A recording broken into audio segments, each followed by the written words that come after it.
Satu kunci. Apa yang membuat seperti itu? Allah punya. Kita minta kepada Allah anak yang soleha. Anak yang soleh.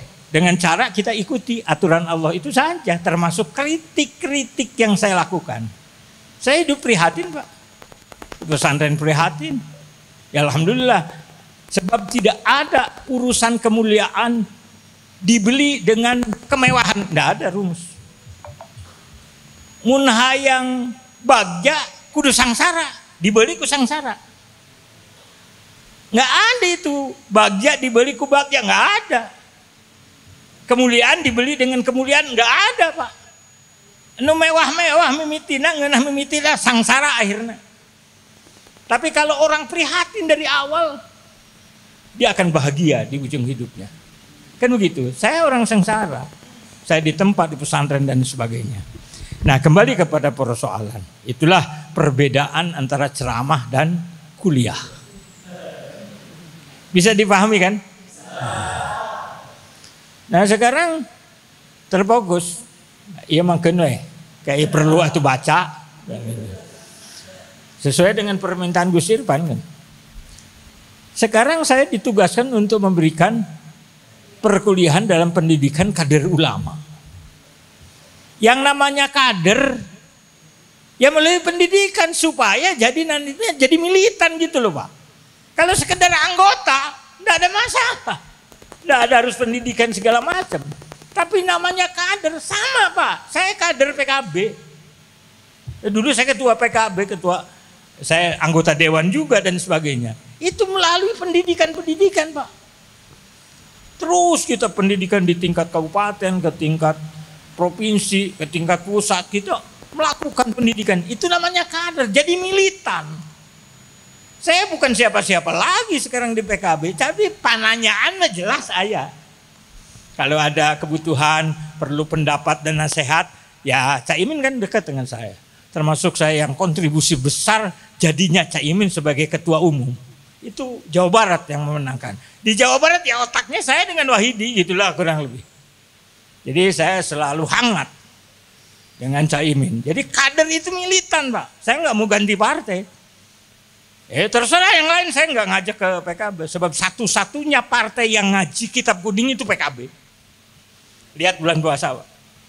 Nah itu kan luar biasa, kita orang NU yang resepnya ngaji kan. Satu-satunya partai yang membaca kitab kuning dan rutin terus di bawah Kiai Ma'ruf Amin kan luar biasa. Ma'ruf Amin sudah jadi wakil presiden, ulama ya tetap ulama saja kan, dia itu panutan namanya. Kan begitu. Nah sekarang itu kader. Jadi TEPSMR kalau jadi kader itu militan Pak. Itu maksudnya. Melalui pengkaderan ini supaya militan. TEPSMR gancang wah, tahu nggak? Cepat berubah. Dengan ada kayak awi, tahu bambu.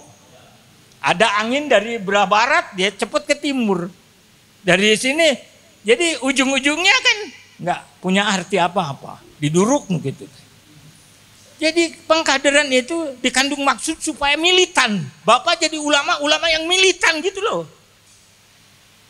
Ya adik-adik ketika nanti dewasa terus mengiringi perkembangan menggantikan orang-orang tua akan militan begitu. Inilah pokok-pokok yang harus menjadi pegangan kita.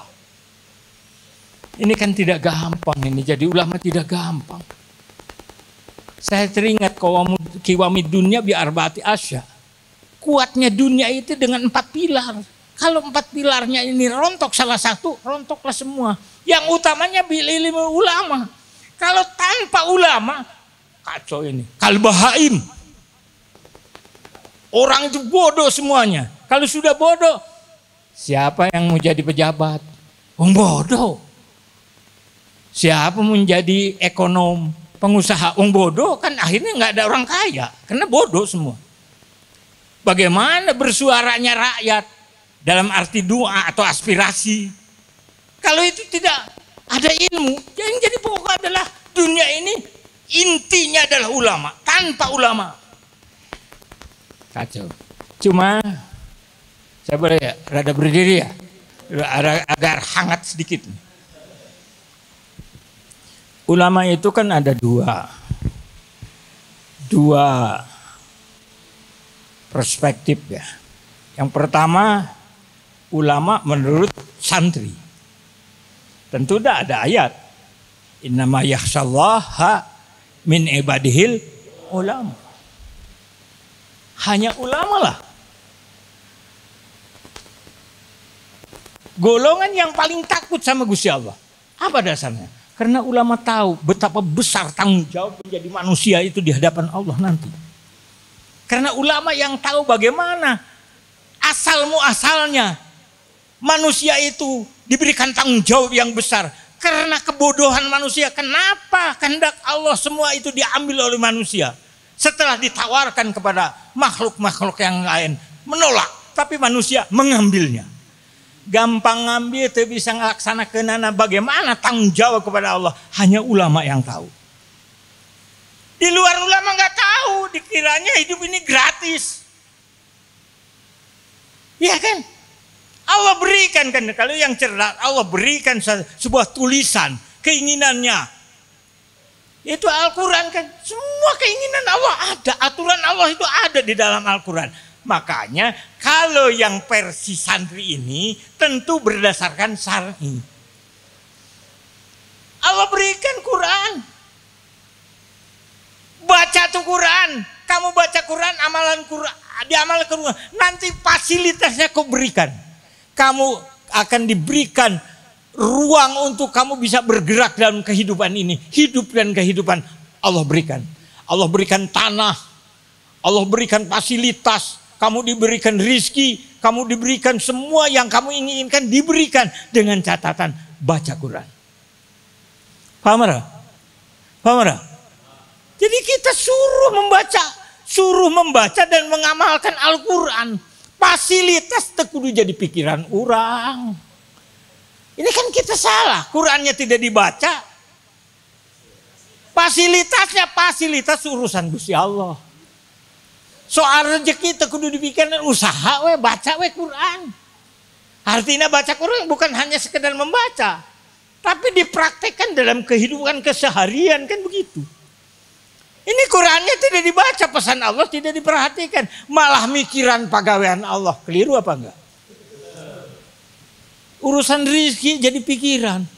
Bisi teu beunghar, bisi teu manggih dahar, bisi teu anu. Itu kan urusan Gusti Allah. Kenapa jadi kita salah? Nah inilah dasarnya. Kemudian hanya ulama yang tahu tanggung jawab. Bapak Khalifah fil ar. Allah pernah, bukan Allah digagalkan ya. Memang begitulah perjalanannya. Dunia sudah ada, diberikan kepada Abaljan, ternyata semua rusak. Ada satu yang oleh malaikat itu setelah dihancurkan Abaljan yang berdaulat di dunia ini. Hanya satu yang namanya Ajazil. Pang santrina eta. Eta Ajazil teh pang santrina di antara nu brengsek semua itu. Abaljan itu hanya satu. Maka mintalah malaikat, ya Allah yang satu ini saya tidak akan bunuh. Saya mau ambil saudara saja, saya mau bawa ke surga. Karena ini paling soleh ada Ajazil ini. Di antara semua Abaljan brengsek semua dunia ini. Hanya satu yang namanya Ajazil. Maka diperbolehkan oleh Allah Subhanahu wa taala Ajazil dibawalah ke surga, hidup bersama-sama malaikat yang akhirnya menjadi iblis, Pak. Itu Ajazil pang solehna yang akhirnya menjadi musuh manusia. Tah, ari musuh lah sok dicokot. Ngegel kena. Ya kan? Dasar musuh, ya musuh deui we. Sakitu teh pang santrina eta Ajazil. Maka dia bergaul dengan malaikat karena permintaannya. Maka si Ajazil menjadi pintar setara malaikat. Dan seterusnya kan. Ya begitu. Ini proses dijadikan Adam menjadi khalifah fil ar, pengganti Abaljan. Kan si iblis gak setuju.